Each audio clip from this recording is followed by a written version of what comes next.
আসসালামু আলাইকুম। বিশেষ করে যারা এনটিআরসি পরীক্ষা দিবেন তাদের জন্য কিন্তু নতুন শিক্ষামন্ত্রী কিন্তু বিশেষ একটা নিয়ম জারি করতে যাচ্ছেন। এক ঝাঁক কিছু নতুন নিয়ম জারি করতে যাচ্ছেন। বিশেষ করে যারা এবার এনটিআরসির প্রতিষ্ঠান প্রধান নিয়োগ পরীক্ষায় অংশগ্রহণ করতে যাচ্ছেন তাদের জন্য কিন্তু নতুন নির্দেশনা জারি করেছেন আমাদের এনটিআরসি কর্তৃপক্ষ। ঠিক আছে? এখানে আমরা ধাপে ধাপে জানার চেষ্টা করব যে আসলে এনটিআরসি কর্তৃপক্ষ নতুন কি নিয়ম জারি করতে যাচ্ছে বা কি কড়াকড়ি আরোপ করতে যাচ্ছে এনটিআরসির পরীক্ষায়, সে বিষয়টা নিয়ে আলোচনা করার চেষ্টা করব। তাহলে চলুন আজকে আমরা ধাপে ধাপে আলোচনা করি। দেখেন, এখানে আমরা যেটা জানি যে বেসরকারি কর্তৃপক্ষ কি করবে, স্বচ্ছতা নিখুঁত পরীক্ষা পদ্ধতি নিশ্চিত করতে প্রতিষ্ঠান প্রধান ও সহকারী প্রধান নিয়োগ পরীক্ষায় একগুচ্ছ নতুন নির্দেশনা জারি করেছে কর্তৃপক্ষ। এনটিআরসি কিন্তু এই বিষয়টা কিন্তু আগে থেকেই সচেষ্ট ছিল এবং তারা একটা ভালো একটা পরীক্ষা নেওয়ার জন্য কিন্তু সেই প্রথম থেকেই এই বিষয়টা নিয়ে তারা কি করেছিল, ঐক্যমত হয়েছিল এবং তারা কিন্তু চাইছে যে এইবার পরীক্ষাটা যেন অনেক ভালো হয়। কোন দিক দিয়ে ভালো, সেটা হলো যে কোনোভাবেই যাতে অসৎ উপায় অবলম্বন করে কেউ যাতে চাকরিটা না নিতে পারে। এর মধ্যে দেখেন, একটু খেয়াল করেন, আগামী 18 এপ্রিল এই পরীক্ষা অনুষ্ঠিত হওয়ার কথা রয়েছে, প্রাথমিকভাবে সিদ্ধান্ত নিয়েছে এনটিআরসি। তবে কোনো কারণবশত যদি এটা হয় তাহলে এর বিষয়গুলো অবশ্যই বিজ্ঞপ্তির মাধ্যমে জানিয়ে দেওয়া হবে। এবার আসুন যে আমরা জানবো যে কোন কোন বিষয়ে মানে এক্সট্রা অর্ডিনারি বা নির্দেশনা জারি করা হলো, সেই বিষয়টা নিয়ে আমরা আলোচনা করার চেষ্টা করব।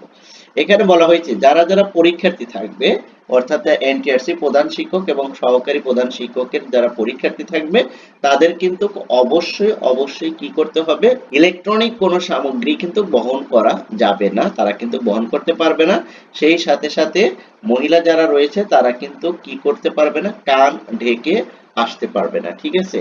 অর্থাৎ যারা কি করবে, হিজাব পরবে, তারা অবশ্যই হিজাবটা খুলতে হবে, কান দেখাতে হবে। ঠিক আছে?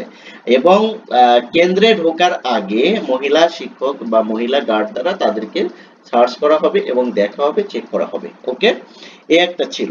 আর দ্বিতীয় যেটা আমার কাছে সবচেয়ে লেগেছে, সেটা যদি আপনাদের সাথে শেয়ার করি তাহলে আরেকটু ভালোভাবে বুঝতে পারবেন। সেটা হলো, যদি কোনো পরীক্ষার্থী বা প্রার্থী জন্মসূত্রে বাংলাদেশী নাগরিক নন অথবা বাংলাদেশী নাগরিক নন বা এমন কোনো ব্যক্তিকে বিয়ে করেছেন বা বিবাহ বন্ধনে আবদ্ধ হয়েছেন, তারা কিন্তু কি করতে পারবেন না, এই জায়গায় আবেদন করতে পারবেন না। এর সাথে আরেকটা বিষয় অ্যাড করা হয়েছে, সেটা হলো ফৌজদারি আদালতে যদি কোনো ব্যক্তি যদি অভিযুক্ত হয়ে থাকেন তাহলেও তিনি কিন্তু কি করতে পারবেন না, আবেদন করতে পারবেন না। অথবা কোনো চাকরি বেসরকারি বা সরকারি স্বায়ত্তশাসিত কোনো প্রতিষ্ঠান থেকে যদি কি কর্তৃপক্ষের কাছ থেকে যদি চাকরিতে বরখাস্ত হন আর তার যদি 2 বছর সময় হয় অনতিক্রান্ত না হয়ে তিনি যদি আবেদন করেন তাহলে তার আবেদনটাও কিন্তু কি হবে, বিবেচ্য হবে না। কি হবে না, যোগ্য বলে বিবেচ্য হবে না।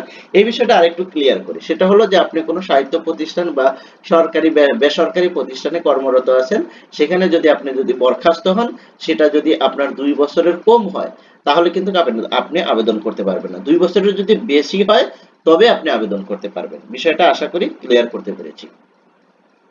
এরপরে আসেন, অনিবার্য কারণে পরীক্ষার সময়সূচি পরিবর্তন করা হতে পারে, বিজ্ঞপ্তির মাধ্যমে সেটা জানানো হবে।